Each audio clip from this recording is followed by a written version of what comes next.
ये आ रही थी बॉडी इस वक्त की इलेक्शन कमेटी मेरी सरबराही में काम कर रही है। 2 अक्टूबर को इलेक्शन है, तो तमाम दोस्तों ने 2-3 दिन मुझसे रब्ता किया, इस हवाले से हमने स्टेटमेंट भी इशू की थी। तो इस रोशनी में आज स्पीकर साहब से भी हमने पैगाम भिजवाया सारा, और फ्लोर में भी इलाम मिनिस्टर साहब ने भी बात की है, बाकी दोस्तों ने भी किया।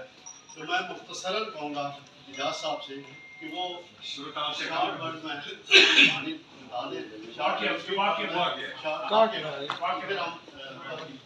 आप तमाम दोस्तों का शुक्रिया। मुझे ये अफसोस भी है कि एक सियासतदान के साथ इस तरह की मेरी बदतमीजी से मेरी 40 साल का कैरियर है और मैंने ज़िंदगी में बहुत उतार चढ़ाव देखे, लेकिन कभी इस तरह का वाक़या पहले कभी नहीं हुआ।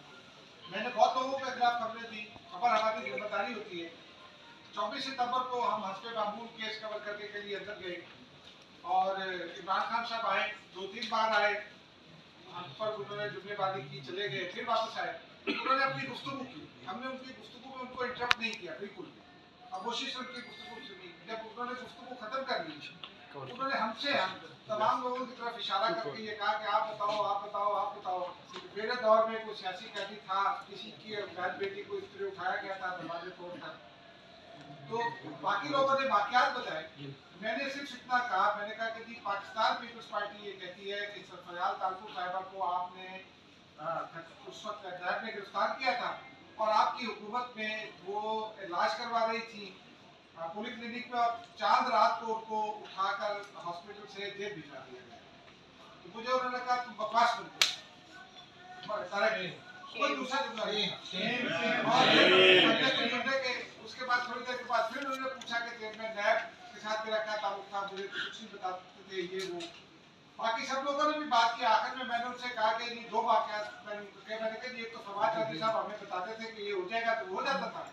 कहते वो फवाद चौधरी साहब से पूछे, मैंने कहा पूछने के, लेकिन आपकी हुकूमत ने चेयरमैन नैब को एक खत अलॉट किया था मिनिस्टर कॉलोनी में, जो उस वक्त अगेंस्ट द रूल्स था।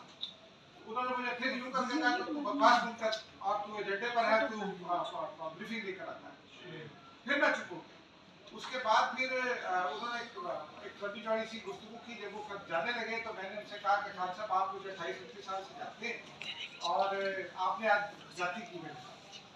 उन्होंने रुक के फिर मुझे बहुत सारी बातें सुनाई, बहुत कुछ कहा उन्होंने। मैं अल्फाज बोलना मुनासिब नहीं समझता, लेकिन जब हर आदमी की इज्जत नफ्स होती है, चाहे वो जर्नलिस्ट हो या ना हो। जब मेरी बर्दाश्त से बाहर हो गई और बात मेरी इज्जत नफ्स पर आने लगी, क्योंकि लोग मुझे देख रहे थे कि अच्छा ये इनको कह रहे हैं खामोश कर रहे हैं, तो फिर मैंने उनसे कहा कि खान साहब आदमी का काम है आईना दिखाना। मैं आपको आईना दिखा देता हूँ कि आप अगर किसी जजों के कंधे पर बैठ कर इक़्तिदार में आ जाए और किसी जजों के कंधे पर बैठ कर आप अपने मुखालिफिन और इत्तेजारियों को दबा